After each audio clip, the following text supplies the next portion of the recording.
싱킹 브릿지 타임즈 2024년 9월 6일자를 진행하도록 하겠습니다.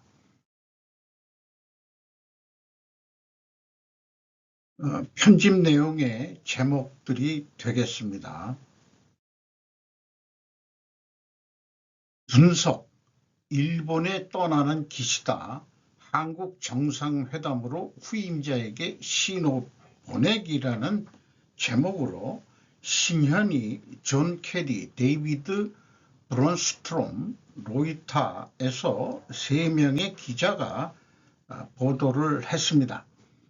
이번 주 퇴임하는 기시다 후미오 일본 총리가 한국 윤석열 대통령과 마지막 정상회담을 가질 때 이웃 국가뿐만 아니라 후임자들에게도 지지의 신호를 보낼 것이다. 이런 상징적인 의미가 있다.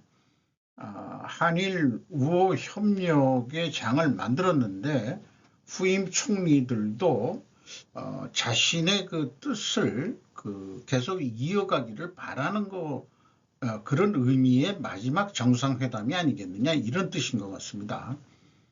두 사람의 새로운 파트너십의 강점은 기시다의 퇴임이 임박하고 11월 대선으로 백악관이 흔들릴 것이라는 전망에 따라 시험대에 오를 것으로 보인다. 기시다 총리의 방문은 단순히 윤 장관에 대한 지지와 감사의 표시일 뿐 아니라 일본 정부와 총리 후보자들에게 이번 파트너십이 일본 외교 정책의 지속적인 일부가 되어야 한다는 메시지라고 미국 관리는 덧붙였다.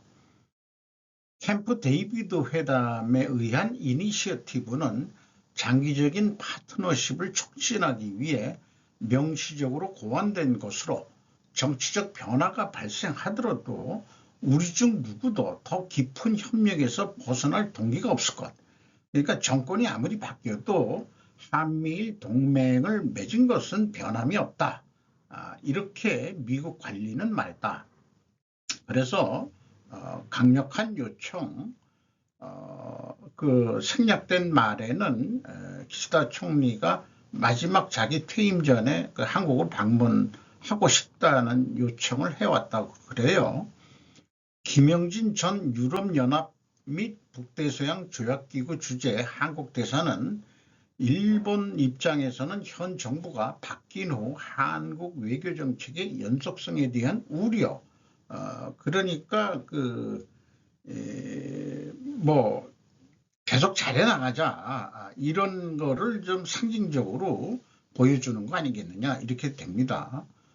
도쿄 정권 교체에 대해 한국도 그거는 마찬가지일 거다, 이런 표현을 했네요. 이 사진은 아주 로이터에서 잘 선택을 한 것 같습니다. 표정들이 서로 의미 있는 그런 얼굴들인 거 된 것 같네요. 오늘 YTN에서 기시다 일본 총리 한국 도착했다는 뉴스 보도를 내고 있습니다. 윤 대통령과 정상회담 하는데 한 3시 반부터 시작될 예정이고, 소수 인원만 참여하고, 어떤 큰 이슈라든지 이런 거는 크게 없을 것 같습니다만은, 잠깐 차기 총리를 기시다 총리가 불출마 선언하면서 지금 일본은 총리 선출에 아주 경쟁들이 많은 사람들이 총리가 되겠다고 지금 나서고 있는 중이죠.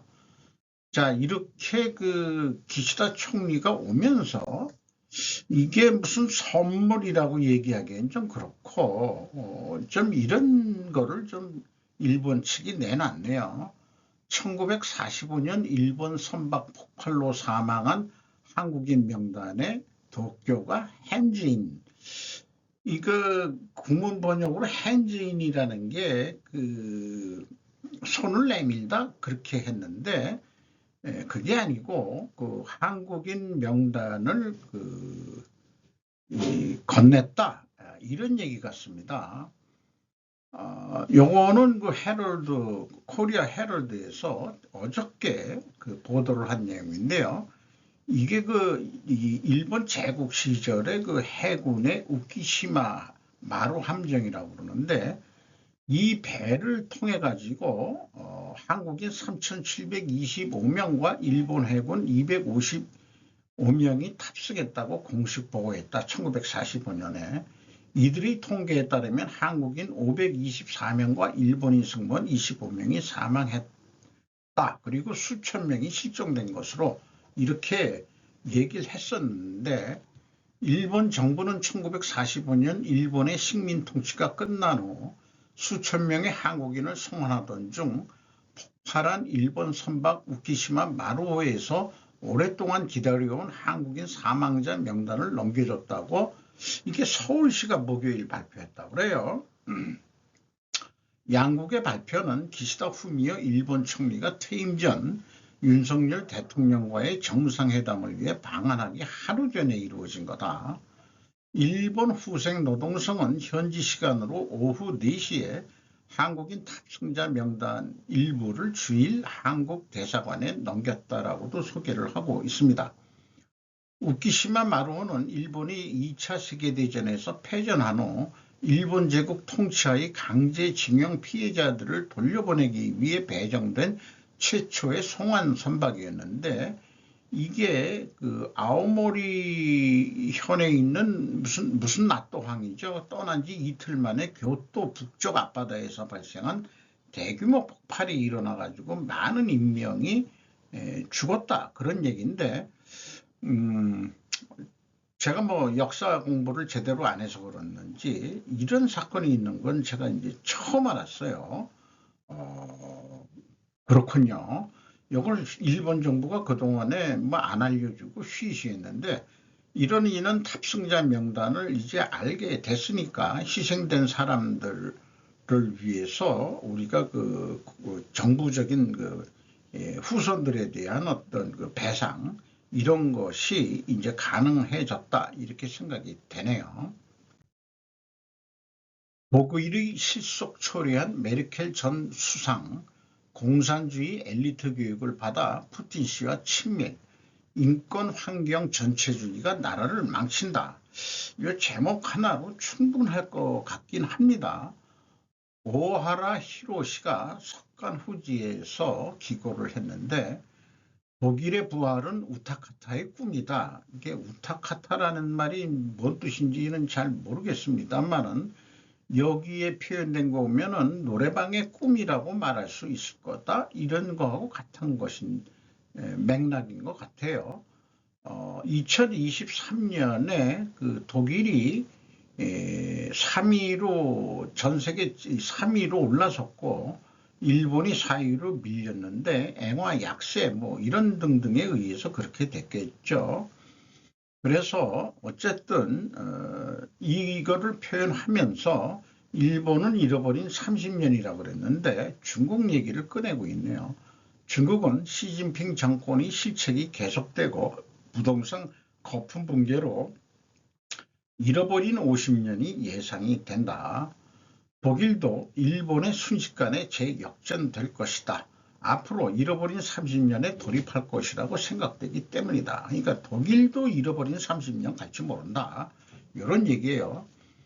이게 메르켈 전 수상이 16년 장기 독재를 했다고 표현을 하는데, 이분이 그 구동독 출신이고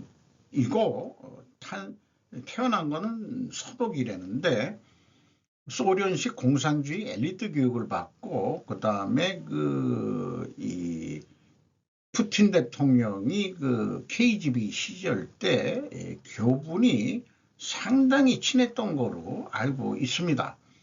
어쨌든 독일을 통해서 이 러시아의 그 천연가스 파이프라인을 일단 독일로 오게 해서 독일에서 다시 각 유럽에 천연가스를 파는 그런 어떤 경유지를 만들면서 통과세도 받아먹고 독일이 나름 아주 잘했죠.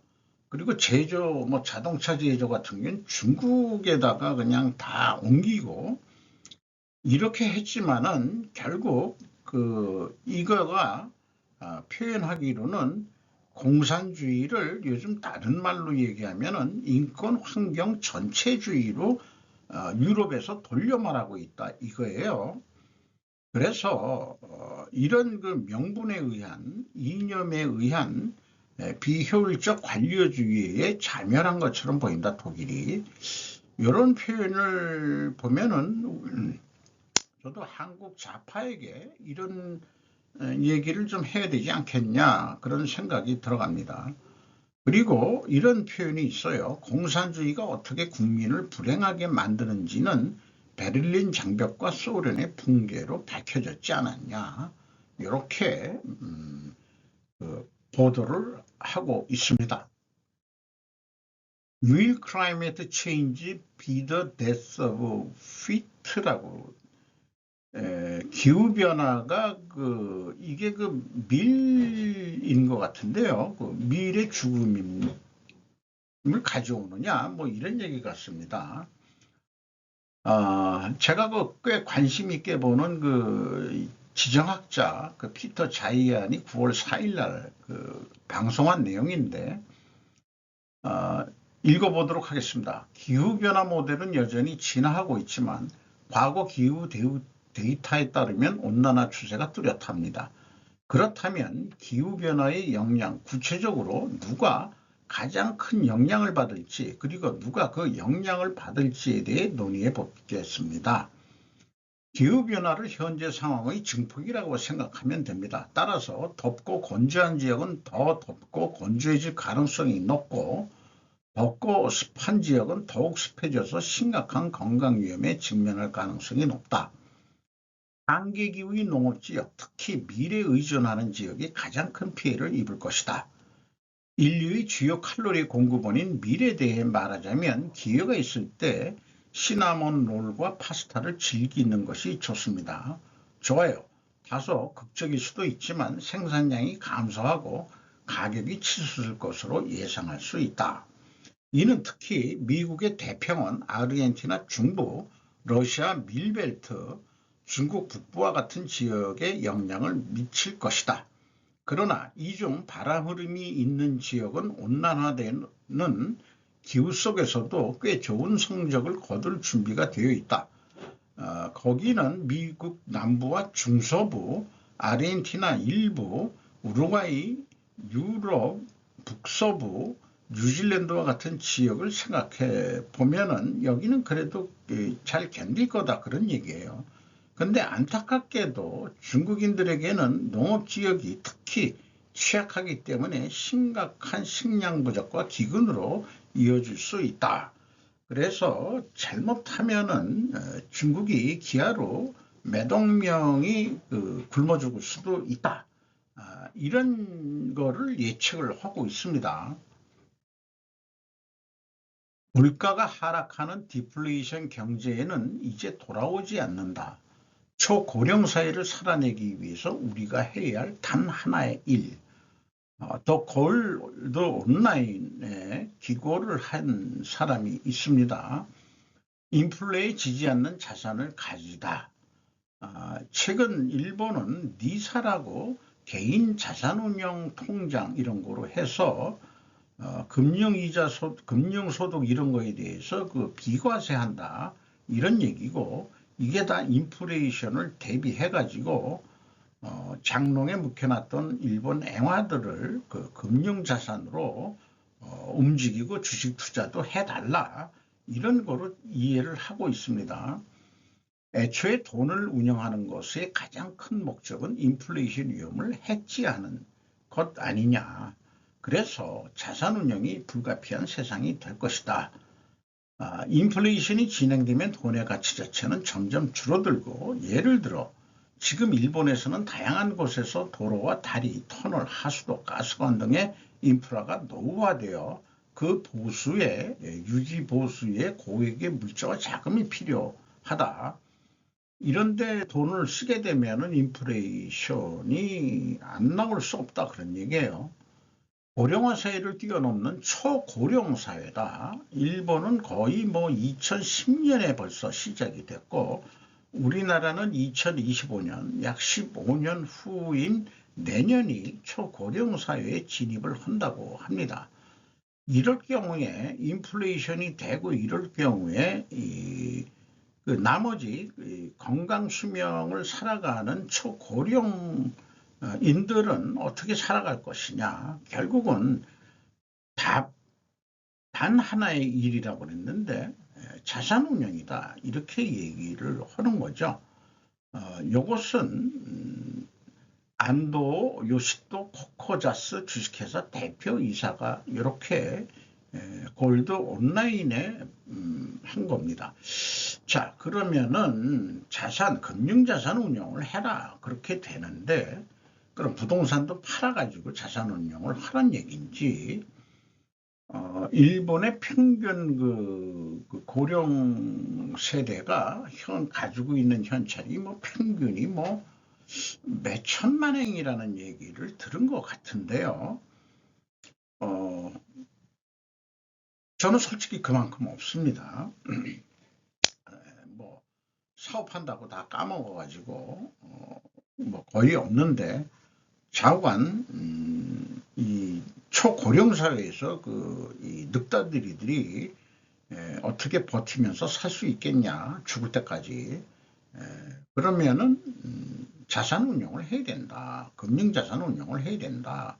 이런 얘기인 것 같네요. 그래서 이게 금융자산까지도 포함하고 있지만 말은 니사라고 풀어내기 때문에 저는 주식이라든지 이런 쪽으로도 해야 되는 거 아니냐라고 지금 추천하는 것 같은데 저는 할 돈도 없어요. 한국에서. 그렇습니다. 집값 보면 한숨, 빚값 누나 허덕, 체감경기 나쁜 이유. 하상열 기자가 이데일리에서 보도를 했습니다. 체감경기 안 좋은 이유는 수도권 집값만 올라서 한국은행 조사국 조사총괄팀 블로그서 지적을 했다. 최근 경제지표 긍정적에도 체감경기는 부정적이고 타인과 자산격차 영향, 집 유무로 자산 불평등이 커졌다.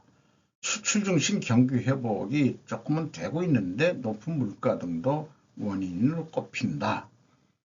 한국은행은 수도권을 중심으로 집값이 올라 자산 불평등이 심화된 데서 그 원인을 찾았다.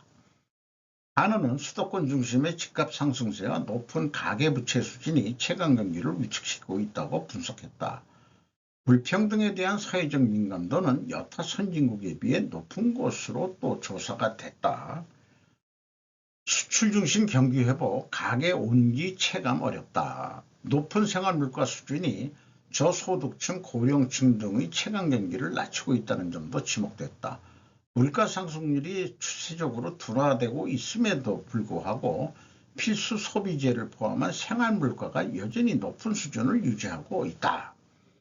특히 높은 생활물가는 의식주 소비 비중이 높은 저소득가하고 고령층 등 취약계층에 더 큰 부담으로 다가온 것으로 평가된다. 이 생활물가를 쓸 때는 이제 소비자 물가는 아니죠. 소비자 물가에서도 그 근원 물가 해가지고 우리가 직접 식생활하는 데 필요한 식재료 그런 가격은 빼고 얘기하는 게 근원 물가고 생활 물가 이런 거에는 이제 채소 이런 그다음에 이런 게 들어가겠죠. 먹는 것들. 그렇게 지금 구분해서도 조금씩 얘기하고 있는 것 같습니다. 여기에 이제 지금 그 물가가 한 2%대에 잡히고 있다는 얘기는 토탈 소비자 물가를 얘기하는 거지 생활 물가 얘기하는 건 아닌 거로 알고 있습니다. 이런 뉴스도 있어요. 집값 더 올라서는 안 되는 상황. 가계대출 단돌이 나선 경제금융 수장들 해서 박인혜, 유준호 두 기자가 매일경제에서 보도를 했는데 금융당국이 지금 오락가락한다는 메시지를 보내고 있다는데 그런 건지 아닌 건지 잘 모르겠습니다. 대출 시장이 그래서 혼란을 일으켰다. 이렇게 얘기를 하고 있고 어쨌든 최상목 경제부총리죠. 이창용 한은총재 김병환 씨는 내가 누군지 모르겠는데 이복현 씨는 금융위원장인가 또 그렇게 돼 있죠. 그렇습니다만은 저간 그 대출 규제 강화는 계속할 거다. 집값이 너무 뛰어가지고 금리를 좀 내려야 되는데 금리 내리면은 이 주택담보대출 그런 게 더 늘어나지 않을까 걱정입니다. 우리나라 그 지금 가계부채가 전 세계적으로 막 꽤 높다고 그러는데 못 갚으면 나중에 금리 더 오르면은 안 되고 그래서 금리를 내려야 버틸 수 있다는데 무척 고민인 것 같습니다. 반대부 지틴 US 스틸 1인수 경제 문제가 정치 문제 됐다. 한경제 기자가 한국경제에서 이름이 재밌네요. 한국경제기자가 이게 뭐 나라 한시면은 나라 한시겠죠. 나라 한시가 중국에서 귀환성인지 그건 잘 모르겠습니다. 세계 4위 철강회사 일본제철의 미국 US 스틸 인수를 두고 미국 정치권이 초당적인 반대 목소리를 내고 있다. 해리스도 반대, 트럼프도 반대. 뭐 이렇게 얘기하고 있습니다만은 정작 이런 거 보면은 다른 뉴스인데 US 스틸 직원 집회 다운타운 개최 신일본제철 거래 승인되지 않으면 본사 이전 위협. 그리고 일부 노동조합원들도 우리는 찬성해. 왜냐하면은 일본제철이 튼튼한데 우리 그 일자리 안 뺏고 그다음에 월급도 올려줄 것 같다. 이렇게 얘기하고 있는 건데 이게 지금 그 러스트벨트라고 하는 그 철강 노조 이런 쪽이 좀 강성 노조 쪽이 돼가지고 또 선거철을 맞이해가지고 이게 쇠 만드는 것까지 일본한테 넘어가서야 되겠느냐.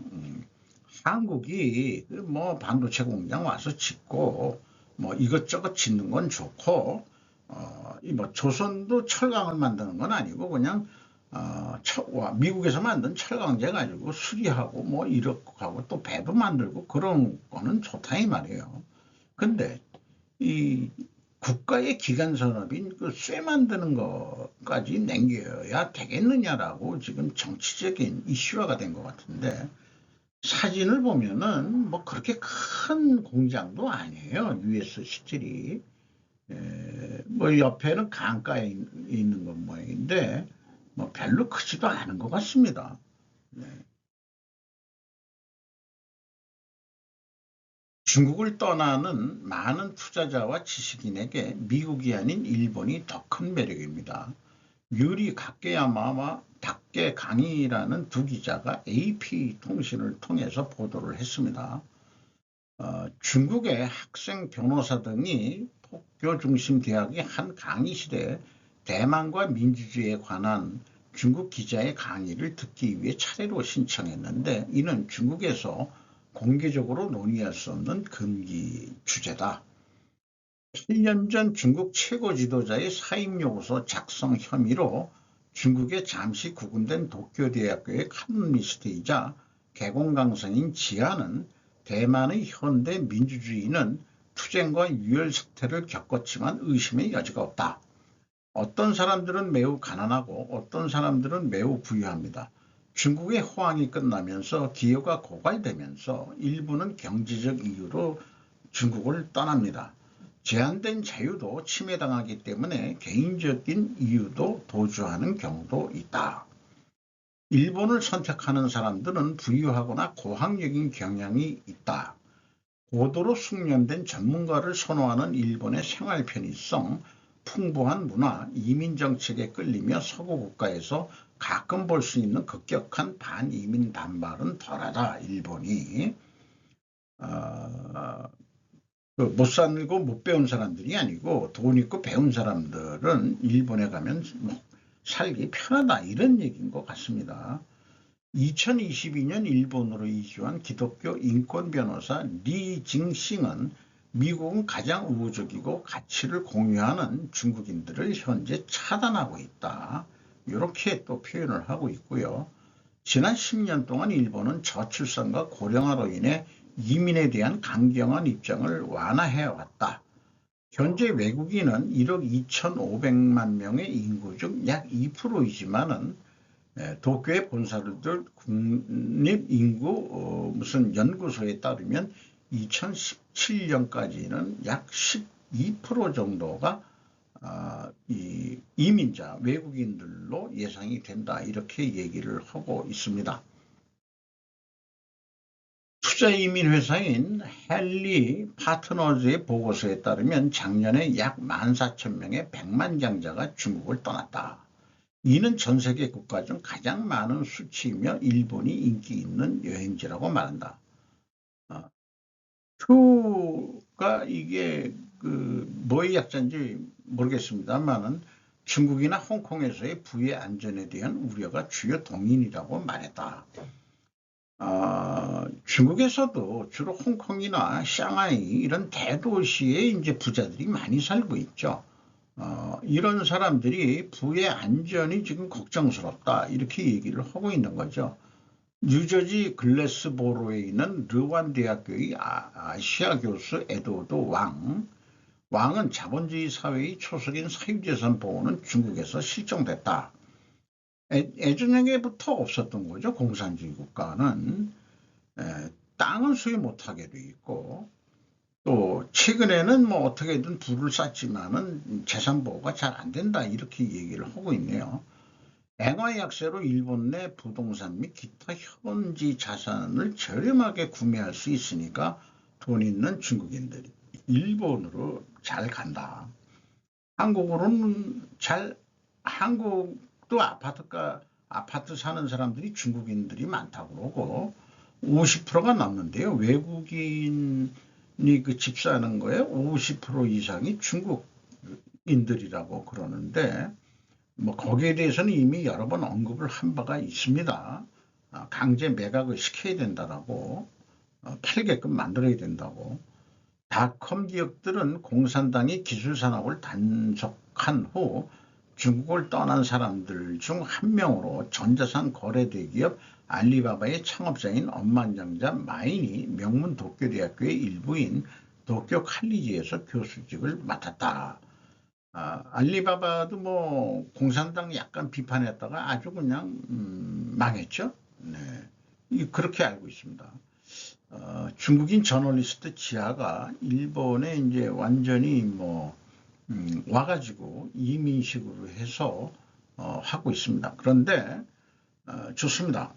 우리나라로 들어오는 사람들은 사실 중국 국적을 가지고 있지만 중국인도 있지만은 중국 국적을 가진 우리 조선족들이 많죠. 그렇기 때문에 우리 이 조선족들이 그렇게 큰 부자는 없죠. 주로 만주 지역에서 많이 살고 있었으니까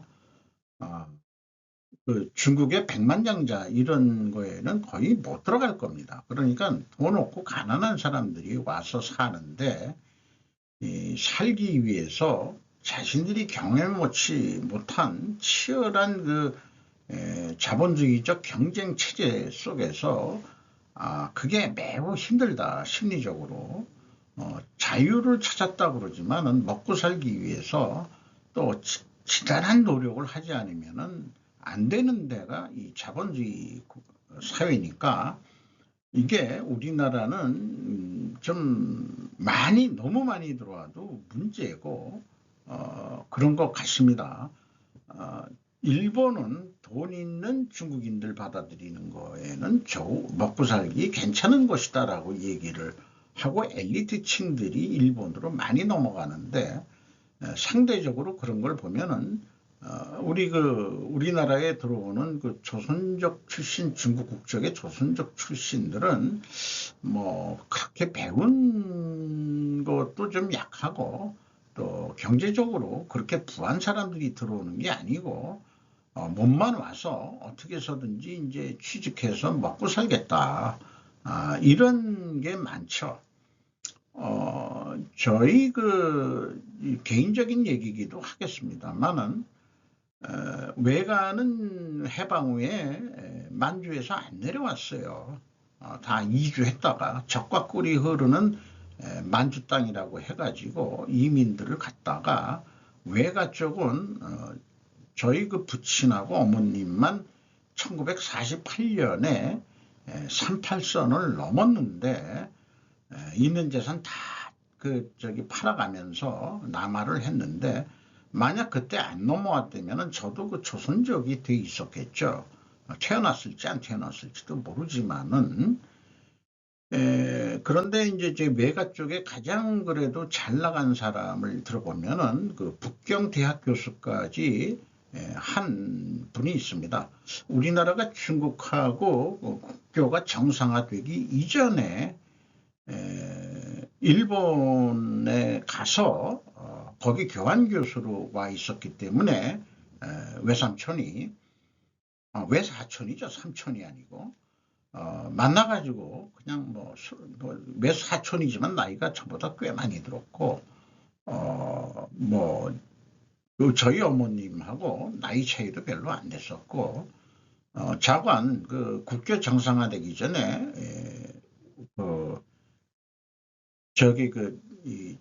만주에서 못 넘어온 친척들을 만나러 인천에서 배를 타고 국교 정상화되기 전에 그때 모친이 만주까지 그 긴 기차 여행을 하고 하면서 많이 얘기 그때 들었는데 화장실도 지저분하고 개방된 화장실에다가 그때만 하더라도 88년 정도 되죠. 88년 정도니까 이제 중국 경제가 그냥 올라서고 할 때 얘기니까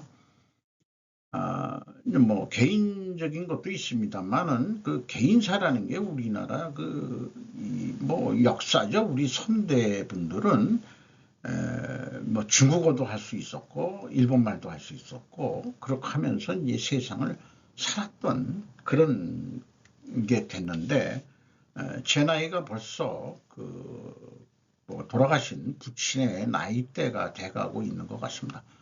한 70년 세월 또게 많이 좀 변했죠. 어쨌든 우리나라는 중국인들이 많이 안 들어와야 된다는 거에 그래야 된다고 저는 봅니다. 어쨌든 저는 반중 정서를 가지고 있는 사람이니까요. 이미 초일기 후지산의 대규모 분화로 도쿄는 완전 정지한다. 단 몇 센치의 강회로 일어나 버린다. 이 강회라는 게 한자를 보면은 화산재 낙진을 강회라고 부르는 것 같습니다. 지옥의 시나리오라고 현대 비즈니스에서 이런 것도 흥미를 돋구는 여러 유튜버들이라든가 이런 쪽이나 또 언론에서도 이 후지산 폭발하면은 일본은 완전 망한다. 이 낙진이라는 거 이거 제가 지금 한번 그렇게 큰 낙진이 아닌데 아소산 폭발한 그 후유증에 그 차 타고 가다가 그게 일반적으로 그 화산 폭발이 아니고 가끔씩 그 활화산인데 터지진 않고 이런 건데 그냥 그 도로 차에 가는데 그게 달라붙는데 아주 힘들었습니다. 그거 그 세차에 내냐고 제 빌린 차였겠습니다만은 자관 한 300년 정도 잊혀지고 있었는데 옛날에 후지산이 그래도 활동을 하고 있었다. 그래서 한 2,700만 명이 굶어 죽을 수도 있다. 이런 얘기고 또 정전이 일어나고 그 다음에 이제 왜 굶어 죽느냐 운송할 수가 없다 이런 얘기예요. 그런 등등. 그래서 몇 센티미터만 쌓여도 이 자관 문제가 있다 이게요. 실제로 2016년 아소산 분화 때도 분화 직후 일대에 대규모 정전이 발생했는데 그 낙진이 더 무서울 것 같아요.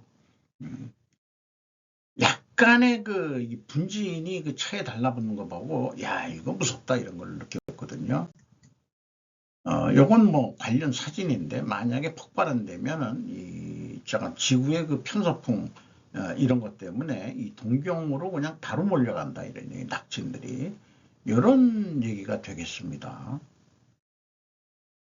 냉동실에 검은 봉투 잔뜩, 돈 새는 집에 많은 4가지 여름 쓰레기. 이경은 기자가 조선일보에서 보도를 했는데 우리나라 내용도 취재를 했습니다만은 인용을 한 것은 물건을 절대 바닥에 두지 않는다의 저자 수도 마사코 씨의 책 내용을 일부를 이렇게 소개를 해주고 있고요. 그 다음에 사는 방에서 운명이 결정된다. 이 저자 야노케 이조 씨, 풍수적으로도 현관을 청결하게 유지하고 정리정돈하는 것은 매우 중요하다. 이런 식으로. 그 다음에 보통 냉장실보다 심각한 것은 냉동실이다. 이렇게 돼 있는데 우리나라 아줌씨들도 그 버리지 못하는 게 문제예요. 아주 그냥 두 식구 사는데 그 넓은 아파트가 뭐가 짐이 그렇게 많은지. 우리 그 이건희 삼성 이건희 회장은 자식과 마누라 빼고는 다 버려라, 다 바꿔라 이렇게 얘기했대는데 요즘 같아서는 어떤 경우에는 버리지 않는 그 우리 그 어부인을 볼 때마다 마누라를 버리고 싶다. 근데 버리시기는 어렵고 버리면 내가 손해일 것 같단 말이에요. 그럴 수도 없고 그래서 이렇게 제 생각을 좀 얘기를 해봅니다. 기업에서 품질 경영이 도입되면서 제일 먼저 배운 것은 OS 운동이었다. 정리, 정돈, 청소, 청결. 요게 S라는 게 일본말로 뭐 소지한다, 소지해라 그럴 때 S. 그러니까 그게 이제 일본말로 어떻게 발음하는지 모르겠는데 우리말로 번역해서 정리, 정돈, 청소, 청결. 그리고 마지막에 습관화가 또 S로 들어가는 일본말인 거예요. 그래서 이게 품질 경영이 일본에서 들어오면서 OS 운동이 일어났었죠. 그래서 그 제가 이 OS 운동 이 청소 정리정돈 청소 청결 그리고 습관화라고 그 월간 브리핑 그 회의 때 오나가 뭐 얘기하는데 그 OS라는 게 뭐야? 라고 했는데 거의 뭐 한 30년 가까이 되는 간부들과 임원들 포함해서 있었는데 한 사람도 그걸 답변을 못하고 있는데 아니 제가 평상시 공부를 했으니까 얘기 안 할 수가 없죠. 그것 때문에 제가 품질 일을 하게 됐어요. 품질 조직을 만들고 당신이 해봐. 아이고. 아니 제가 엔지니어 출신이 아닌데요. 그래도 당신밖에 없는 것 같은데 그렇게 된 또 역사적인 사실이 있습니다. 그런데 정작 지배 실권을 가지고 있는 마누에게는 적용하지 못하고 있습니다. 그래서 현재 아주 그 소극적인 반항 정신으로 마누라 모르게 살짝 옷도 버리고 뭣도 버리고 플라스틱 통도 버리고 반찬통도 버리고 마누라도 몰라요. 어디에 뭐가 있는지. 안 버리는 게 문제니까. 그게 그 저장 강박증이라고 하는데 요게 이게 그 저기서부터 와서 그런 것 같아요. 그 수렵 채집 시대 때 그 여성한테 넘어오는 유전자 아니겠느냐 이렇게 생각이 들어갑니다. 미국 한국산 인듐의 아동노동으로 만든 볼리비아산 아연 사용. 김동현 기자가 연합뉴스에서 이게 그 워싱턴 특파원 이름으로 했는데 한국의 인듐 생산량은 세계 2위로 2022년 전 세계 공급량의 22%를 차지했다. 그렇게나 많아요? 요거 제가 조금 압니다. 이게 인듐이 은보다는 쌉니다. 그래서 은 대체용으로 쓰고 있기 때문에 꽤 고가의 물건으로 알고 있습니다. 우리나라의 인듐 원료는 나오는 데가 없으니까 결국 수입을 하는데 볼리비아에서 수입을 했다 그런 얘기인 것 같아요. 한국에서 생산하는 임금의 아동노동으로 만든 원료가 사용됐다고 미국 정부가 주장했다는 얘기입니다. 현재 미국 노동부에서 발표를 했네요. 보고서는 82개 국가에서 아동 강제 노동으로 생산된 204개 품목을 추록했는데 이번 보고서에는 한국이 새로 추가가 됐다, 이런 얘기입니다.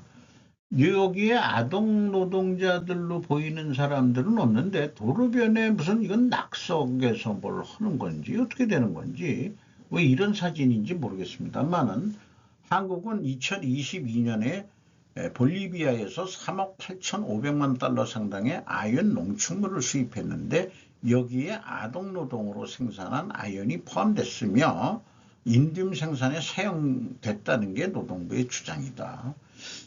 아연하고 인듐하고는 성질이 다른 건데 아연에서 인듐을 추출하는 건 아니에요. 제가 있기로는 인듐은 인듐에 별도 원료가 있어야 되는 거로 알고 있는데 아연 농축물이라는 표현도 여기 나오고 있는 거고 이게 정확한 건지 아닌지 어쨌든 이런 미국 노동부가 발표를 했다고 해서 우리 아동 노동 착취를 통한 거로 그런 거를 국제적으로 좀 이렇게 제한을 하고 있죠. 북한산도 그런 것들이 있을 수 있는데 좀 유의해야 될 점이라고 생각이 들어가네요. 이상 마치도록 하겠습니다.